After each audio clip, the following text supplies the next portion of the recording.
Take it off, right now. This is a courtroom, not a parade." The judge's voice slammed through the silence like a hammer, firm, arrogant, unmistakably disrespectful. A collective gasp swept the courtroom. Every head turned. Standing motionless in the center was a man forged from discipline, tall, clean-cut, shoulders squared in the crisp, ceremonial blues of a United States Army tomb guard. White gloves folded in front of him, posture flawless. But what caught every eye, what made the judge's order feel like a gut punch, was what sat pinned to his chest. The Medal of Honor, America's highest military decoration, gleaming, sacred, untouchable. He hadn't come to speak. He wasn't a defendant. He was there quietly to stand behind a fallen brother's family, whose military benefits were being unjustly denied. But now the judge's scorn was aimed straight at him. "I said remove it. No unauthorized insignia in my courtroom." The tomb guard didn't flinch. He simply lifted his chin and said, calm and unwavering, "Your Honor, this isn't insignia. This is blood." "This medal," he said, voice steady, low and sharp as a blade, "was earned in combat. It's not decorative. It's not for display. It's a memorial to the dead, those who can't stand here today." The judge scoffed, dismissive.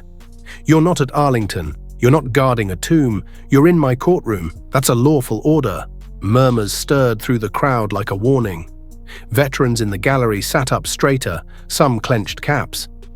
A young Marine halfway rose before a bailiff lightly pressed his shoulder.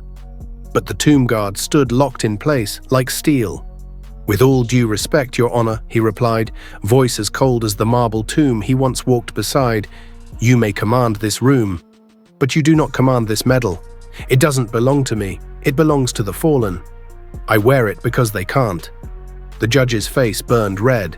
"If you don't comply, I'll hold you in contempt of court." And then the silence hit. Not fear, conviction. The kind that doesn't bend, doesn't break, doesn't back down. From the back of the courtroom, a voice rose, thin but clear. "Your Honor, I'm a retired colonel." An elderly man had stood. His hands trembled, but his eyes didn't. That man earned the right to wear that medal anywhere on this planet. Church, street, battlefield, courtroom. Doesn't matter. It's not jewelry. It's not flair. That medal is a graveyard full of names. You're not just asking him to take off a pin. You're asking him to forget every brother he buried. A ripple moved through the gallery, then another voice, then another, until the entire courtroom was on its feet. Veterans, Gold Star families, civilians. Not shouting, not moving, just standing, united, unblinking. The judge slammed his gavel. "This is a disruption. I order everyone to sit down." No one moved, not even the bailiffs. They stood behind the tomb guard, not the bench. Then a woman stepped forward, her voice breaking as she held up a photo. "My son served with him. He never made it home. That medal? That's all I have left. You don't get to erase that." The judge's panic showed in sweat and stammering hands. Still, the tomb guard stood tall, unshaken. He didn't raise his voice. He didn't need to. "Your career, sir," he said, quiet and deadly, "was built in courtrooms. Mine was carved in fire, in silence, in blood. You can strip my words from the record, but you'll never strip the meaning from this medal." The judge opened his mouth, but the room erupted. Not chaos, not rage, applause, raw, real, uncontainable. It was over.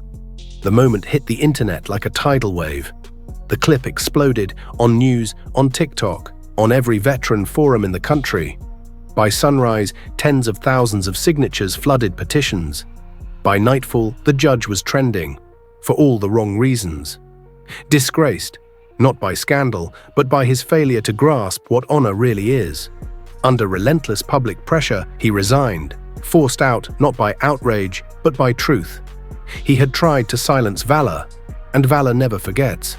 And the soldier, he returned to Arlington, back to where silence isn't weakness, it's sacred, where every 21 steps he walks is for a name etched in white marble, where duty never ends, and where medals aren't decorations. They're memories that still bleed. Because true honor doesn't kneel, it doesn't obey unjust orders, it doesn't ask permission. It stands, quiet, unshakable, eternal. Even when power tells it to sit down, Before we end this story, tell us where you're watching from in the comments.